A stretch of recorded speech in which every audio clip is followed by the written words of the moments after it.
listen up. Y'all, it's the queen of automation, Meghan, Donnelly, here to give you inspiration. Founders and business owners gather round. I'ma show you how to build systems that'll astound. Streamline your processes, no need for complicated. Hey everyone, welcome back to the Queen of Automation podcast, where we talk about technology and operations and why they're only good when they work. Today I'm really excited because Sarah Blesi is here with us, and she is a partner, I'm going to butcher it, Simple Clear Payments. Okay, so she's a partner in Simple Clear Payments, and they are a merchant for payment processing. And the reason that Sarah is here today is because I can't wait to talk about and break through the stigma of you have to be a big business to be able to get a discount, not a discount, that's not even the right word, but to cut your costs for payment processing. Credit card costs are insane. Even ACH payments are starting to get more processing fees. So this is going to be a really cool conversation. We're going to kind of break through that stigma, and I'm going to let her tell you all about the different things with the world of payment processing, which is probably super boring to some people, but it is one of the most overlooked ways to save money in your business. Everyone needs to do that these days. With the way the economy is and all the stuff that's happening in the world, this is one way that you could possibly save some money in the operations side of your business. So Sarah, say hello to everybody. Tell us where you're calling from, and then obviously introduce yourself, because I'm sure you can do a much better job telling people what you do than I just did. No, that was great, Meghan. Thank you. Thank you for having me. It's a pleasure to be on your show as a guest here. So thank you. Yes, Sarah Blesi with Simple Clear Payments. We are a small boutique merchant services company out of Columbus, Ohio. I cover the Cleveland area, which is where I am logging in from here. A beautiful sunny day on our north coast. And yeah, so just loving it. And like what you said, I'm glad to talk about merchant services today. It is what I call it is like a sleeper operation, a sleeper cost, right, within an organization. A lot of times people just sign up for the first thing available. They sign up for the easiest thing, like a Stripe or a PayPal, and they just let it roll, which is fine. And that works great for many businesses. But what happens is, what I see over and over again is, as your business is scaling and scaling up, those costs that seemed kind of just annoying at the beginning really take a toll on your overall operational costs. It may be the same percentage, but a couple thousand here or there, now you're looking at 20, 30, it could be over $100,000 a year if you're not really paying attention to what you're being charged. And I get it, right? Like you said, there are some, we do need to demystify some things about the business, because it's not as clear cut as maybe your internet bill or your cell phone provider. So yeah, absolutely. And I think that that's amazing. One of the things that I always talk about with guests on the show, and this is actually something really relevant, I think, because I always talk about quote unquote work-life balance. I don't necessarily believe in the traditional. I think it's more of an integration. You're only one person. You can't physically actually separate work and life, right? Like, it's all one thing. So I would love to hear your take on that, because what you do, you are actually helping these business owners build a better lifestyle because of the costs that you're saving, right? And the cost savings, obviously, anytime you can cut costs operationally, and that's now shifted from business to personal, you can take better vacations. Obviously I'm exaggerating it, and bloating it, but really not $100,000. Oh yeah, it could be huge. And again, it all depends on the overall revenue of the business. Even, there's a small mechanic that I just switched over, and he was paying some astronomical fees, and we got him on a real competitive rate, worked with them, got the new equipment installed. It was just a real nice, simple deal. I can't even believe how much we're saving him. And I didn't even do anything magical. It was just getting him where he should have been. And it was so heartwarming, because the first thing I said, well, what are you going to do with your money? Not money. What are you going to do with the savings? And he said, everybody's getting raises. That's amazing. I don't know why. I thought he was going to say, I'm going to, Europe for the summer. I don't know what I was thinking he was going to say, but it was just kind of hit me. But another thing also, in terms of, I really focus on not only the cost, because that is a big part of it. But to your point, it's really about the time. How much time can I give back people? And my entire career has been around using technology to enable efficiencies. How do we, the one, finite thing we have available and the thing we can't buy more of, as we all know, is time. So how do I help people become more efficient from an operational standpoint? And then so you can do it two ways, right? You can save people time, or you can save them money, and hopefully both. I have a caterer that I deal with, and brilliant caterer. He feeds me every time I show up at the door, and I love him. And he was at the end of the night collecting his invoices and manually adding everything up, and then going onto his little computer or the little desktop or countertop, if you will, terminal, and keying in the transactions every night. So every night for an hour, after he shipped all his food out, after he did all the dishes, put everything away, he would sit there with a glass of wine and key all these transactions in. And it worked, right? It worked fine. I came in, I was like, hey, I think I have a better way to do this. Let's get you on a virtual terminal. Let's have a digital wallet where you can save all these cards and just be click, click, click. And he's like, oh, I don't know about this. And then we did it, and I sat down with him. We worked through it, and he called me a day later. He's like, Sarah, he goes, I got home to hang out with my kids. You saved me 45 minutes a day. So now, instead of getting home at 6, he's getting home at 5:15, and he gets 45 more minutes with his young boys. I thought that's just what it's all about. I love that. Amazing. And now you're speaking my language, because that's what I'm all about, right? Time is money. It's the only thing we can't get back. It is the only thing that no matter what you do, you're never going to get more of. And so people like yourself who are, 45 minutes a day, that is huge. That is so much time. And we always say that we can save people right out of the gate within the first 2 weeks of jumping onto DMC. We say that we can save them 10 to 15 hours a week. And people are like, oh, well, 10 to 15 hours isn't that much. Bullshit. It is so much time. Like, you have that is a lot of time. And you don't necessarily realize how much time it is until you're given it back. Like in this instance where, holy crap, I have 45 more minutes with my children every day. Yeah. It is a big eye-opener for a lot of people. So let's transition. First of all, you should use both of those stories as LinkedIn posts. Sarah's content is great. So for everybody listening, go check out Sarah's content. Yes, she's very great at relationing. That's a new word. Okay.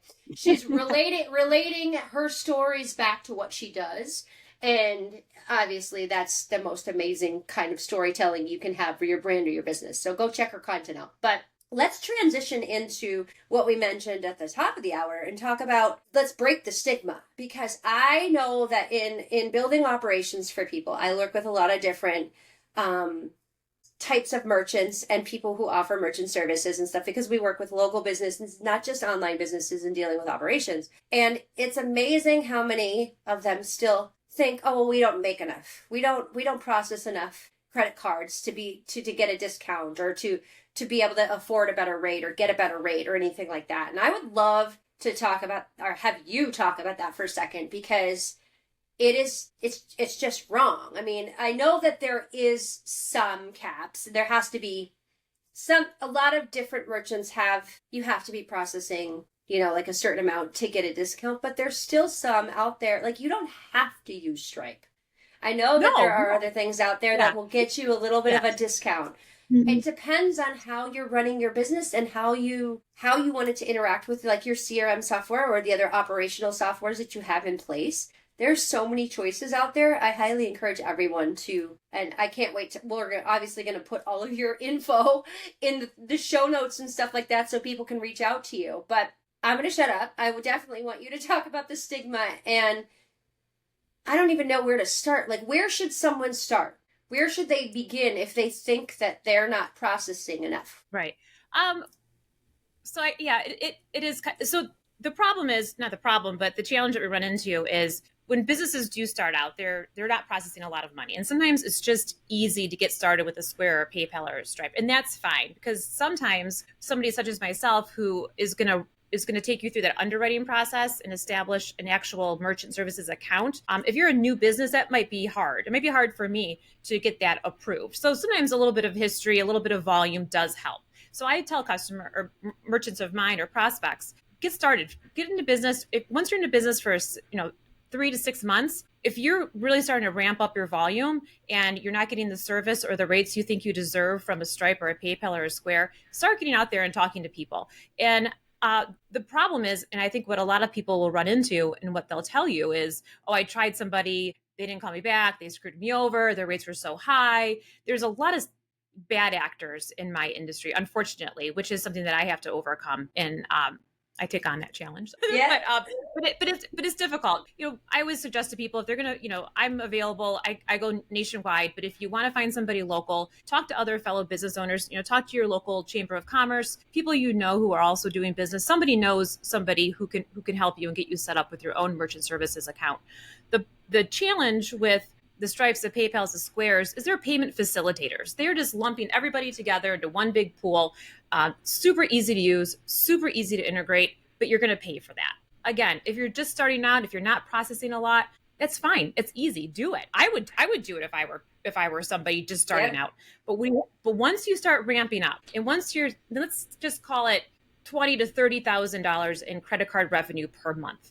And if you're starting to look at those rates, and now you're paying 3.5%, sometimes close to 4%, that's where you really want to beware and start putting some feelers out in the market to try to get somebody to look at what you're doing, have a statement available. This is what I have. What I try to tell people is, from like a general rule of thumb, I take my processing revenue. So say I'm processing $50,000 and it's costing me, I'd have to do the math, but if it's do the math and get your effective rate. So take your fees and divide it by your total revenue. If that is surpassing 3%, it's time to reach out and talk to somebody. If it's 3%, you're not too bad. Now, again, we mentioned earlier, volume does play a little bit of this. There are a lot of factors that come into it. What types of credit cards are being used? What's your average ticket size? And somebody who, such as myself, a professional in the market, will be able to go through those different scenarios with you. But my general rule of thumb is 3%. If you're paying way north of 3%, you need to get in touch with somebody. If you're lower than 2%, generally speaking, you're doing pretty good, unless you're a corner bodega. They should be paying a lot less, just because of the way the makeup of their market is. But my general rule of thumb is about 3%. And that's time to reach out to somebody and establish your own merchant services account that you are underwritten as yourself, not in a conglomerate or a big pool of other people. What happens with these big pools is, everybody's risk is in one pile. So if the account, if you will, as a whole starts to feel some risk, they'll start holding money back. So I don't know if you've ever heard people will say, I get this call all the time. Stripe's holding my money. Square's holding my money. They're holding a lot of people's money, and you're just feeling it right now today because it's affecting you. But this happens all the time. They have to do that. They have to manage the risk of this big pool. That's why it's so easy to get approved. So if I try to get somebody approved, we're going to go through the underwriting process. We're going to look at what you're buying, what you're selling, who you're selling it to, your marketing methodology. It's a process, but in the long run, and if it's something that you're going to continue to do, and when you're going to continue to grow, it's worth going through that underwriting process for your own business and have your own merchant services account. Absolutely. And I will say the other thing that I've noticed too, and there could be a step-by-step approach, like you mentioned earlier. So one thing that people don't realize about Square, especially, is that you don't have to pay the original rates. Square will negotiate with you. And that is something that people don't realize. They just assume, they're doing the quick setup and they're going out of the box. And you know what? That's great to start. But as you start to grow in volume, I have a local salon client who has now been using Square, and is really happy about it because I said, call them. And she's like, well, what do you mean? And she's like, don't you just get the rates no, you don't get their published rates. If you call them and you say, hey, listen, I've been a customer for X amount of years, I'm doing this, this, and this, they will negotiate with you. Now, unfortunately, Stripe, I don't think does that. At least I haven't experienced that. I haven't heard but that. Square will negotiate rates. And so she's paying just barely over 2%, which is amazing, right? And that's an amazing rate for Square. And that's what I said. It doesn't hurt to call these people and ask them. If you're a long enough client and you're doing enough volume that it's going to make their eyes perk up and wake up, they'll probably negotiate with you. Like I said, I'm pretty sure Stripe doesn't do that because they're so massive they don't care. It's just one of those things. But the other vendors, they will, like Square actually gives a shit about their customers sometimes. They're known for customer service or whatever. But make a phone call. And that's the thing that is funny to me is I hear more people sit, and I'm sure you do as well when they finally come to you. I hear more people just sit and complain about it. I'm sure the next And day so doing something. I'm like, pick up the phone and call someone. And they'll tell you, yes, they can help you, or no, they can. What's the worst they can do? They tell you no, and you're in the exact same situation you're in right now. And this only apply to merchant services, yes? right? This is for many things that we're paying subscriptions for, right? Your cable bill, your internet. There's a lot of places where we need to constantly analyze what are we paying for, where did they hide in a fee, and question them. Question every line item. Why am I paying this? Absolutely. Why am I paying this? At least and are more knowledgeable. If you can't change something. Yep, numbers are the most important thing in your business. I mean, we all started a business, yes, because we're passionate about this thing, right? Like entrepreneurs and owners and founders, you're doing this because you wanted to start a business and you're passionate about this thing. You want to be a business owner. But did you do it so that you're not making any money? No. Like, obviously, at the end of the day, you don't want to eat ramen noodles for the rest of your life. You need to make money.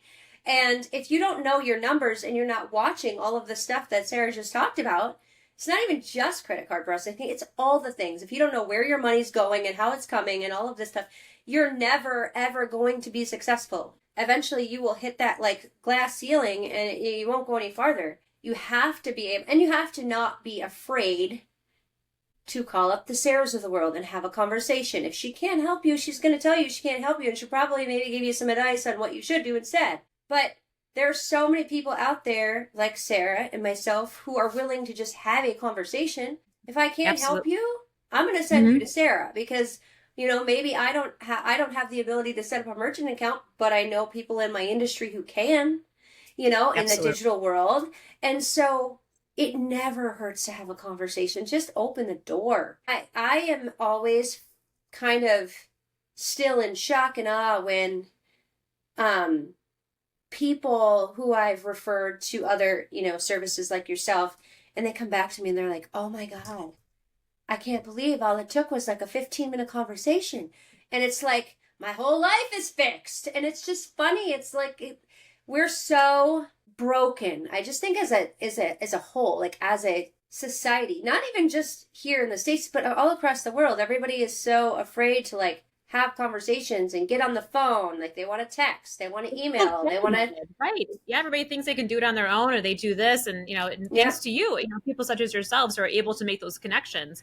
And, you're not winning at the end of the day out of that, but being able to pull people together is just such, it's so rewarding to do that, even more so, I think if I don't have any skin in the game, it's like, oh my gosh, you need to talk to so-and-so because they can really help you. Because, we're out there, we meet these people every day and people who are doing awesome things. Exactly. And you find somebody who has that need and somebody who has that resource. There's something better than putting those two together. So partnering with other service providers like yourself is where my business thrives. I mean, my entire business now is built on partnerships because awesome. I can't do everything myself. And so I learned a long time ago to not be afraid to ask for help because we all can't be amazing at every single thing, right? If we'd all be billionaires if that was the thing, that was the case, right? So finding partners like yourself is the only way that we can thrive and make it through. And it's more fun too, right? I mean, right? Why would I want to find other people to talk to? That's the best part about LinkedIn, this whole thing that we're obsessed with, at least we are in brand build and everything like that. We're obsessed with this whole LinkedIn thing. And because it's a giant networking, it's a giant pool of networking, right? Like we can go and talk to people, which is great. Get out of your house. Go to live networking events. They are back. You can go and meet people, which I'm sure you do. Oh, I love it. Bunch. Yeah, because that's the best way for you to meet local providers too. Because they're using their own merchant accounts probably a lot. What would you say this percentage is? That's a question I've never asked and I've always been curious about. Like percentage of... Yeah, like the split between like digital, online, then like businesses and vendors versus like local service, brick and mortar like providers. I would say it's more local, wouldn't you? Maybe not. In terms of quantity, yeah, but I bet in terms of revenue, the opposite would be true. Yeah, That part I get. Yeah, that's crazy because the Amazons of the world, and yeah, Oh, sure. I can Yeah. imagine. Even like, Yeah, service providers and whatnot. and coaches But and it's, all those sometimes things that I'll are roll out up there. onto yeah.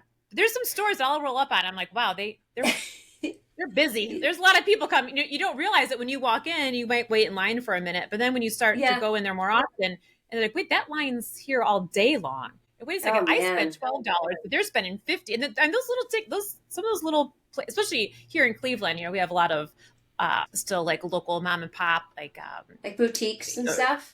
yeah, there's still diners and restaurants and bakeries and butcher shops and Yeah. and they're turning it out, and they have some nice little businesses. And they're fun. They're fun That's to be a nice. part of. I actually love I love that stuff, like going into the smaller cities in across the US where they still have actual local businesses that are thriving, and because that's the best part, like it's the place that Amazon hasn't taken over yet, Oh, It feels exactly, nice. exactly. It feels nice to support them for sure. Well, Cleveland's tell open, everybody. Meghan. Yeah, yeah. I've actually never, I've never been to Cleveland. It's one of those things You're I've welcome never to come been. anytime. I will come and visit for sure. I would love for you to tell everybody where they can find you if they want to reach out, because I have a feeling people are going to want to reach out and talk to you, especially now. I'm going to I would push love people that. your way for sure. Yeah, no, So absolutely. Yeah. LinkedIn DM, just DM me. I'm on LinkedIn every day. That's probably the best way. Our website is simpleclearpayments.com. Sarah at simpleclearpayments.com is my email. And yeah, if anybody out there just wants to review and just kind of get, just figure out if they're on the right path or need something to look at, or if they have something and they just want me to give it a once over, I'd be happy to do that. It takes nothing on my end. It's really simple. And I'm happy to do that for anybody. Before we sign off, give people like the top 3 tips, like I know you kind of gave one before, like if you're paying way over 3% north of like 4, then you definitely should talk to, what are the other 2 tips? So that's one. If you're close to 4%, you should reach out to Sarah. Yeah. What were the other 2 top tips that you would recommend? I love the story about the guy. One of the things that she can also help you with, if you're still doing everything manually, stop doing that. Or Excel spreadsheets, don't do that either. No, exactly. Right. So that's a big one. If you're physically typing in on a terminal the credit card numbers, that's a no. we don't want to do that anymore. Do they still have the machines? No, the knuckle buster. No, we don't want those. No, anybody on that, we're going way back. But anybody, if you're keying in something manually, we have virtual terminals now that are more efficient, safer from a theft or a compliance standpoint, if you will, a fraud compliance and issues. So we always want to be error. Yeah, exactly. Now, using a countertop terminal is fine, but when you're keying it in physically, the credit card number is 3755, we don't want to do that. A lot of times, credit card companies are going to charge you more for doing that because of the increased fraud risk for that type of transaction. So that's one thing. If you're doing that, call me right away. We don't want that. Another thing is, if you can't get a hold of your statement and you see a lot of like PCI fees, batch fees, reporting fees, nightly, at the bottom, other fees, those are something to keep an eye on, because you shouldn't have to pay I don't charge my customers any of those miscellaneous fees. So keep an eye on those. And I would say just the last thing is, I had one more thing. And now it escaped my mind. If you're not you should be getting your money the next day, if not 2 days. If you're waiting longer than a day or 2, that's a problem. And that you don't deserve that. So please, that's another reason to reach out to somebody. Absolutely. And okay, so I'm going to recap. If you're paying 4% or close to 4%, call her. If you're still keying in things manually, call her. If you are still paying all sorts of extra fees above and beyond just like a normal, processing fee, call her. And then what was the 4th one again? Remind me, there was one more. Oh, yeah. No, the last one was, if you're not getting your money, at least 24 hours, 48 hours at the most. But Yep. That's amazing. So everybody, thank you, Sarah. This is awesome. I can't wait for this to go live, because I really feel strongly that this is one of the most overlooked ways to save money in the operations of your business. And, well, that is the wrap for Awesome. today. Remember, guys, everybody, operations technology, it's only good when it works. And Sarah helps you make it work and gives you back time and money. That's all we have for today. Bye, guys. See you next week.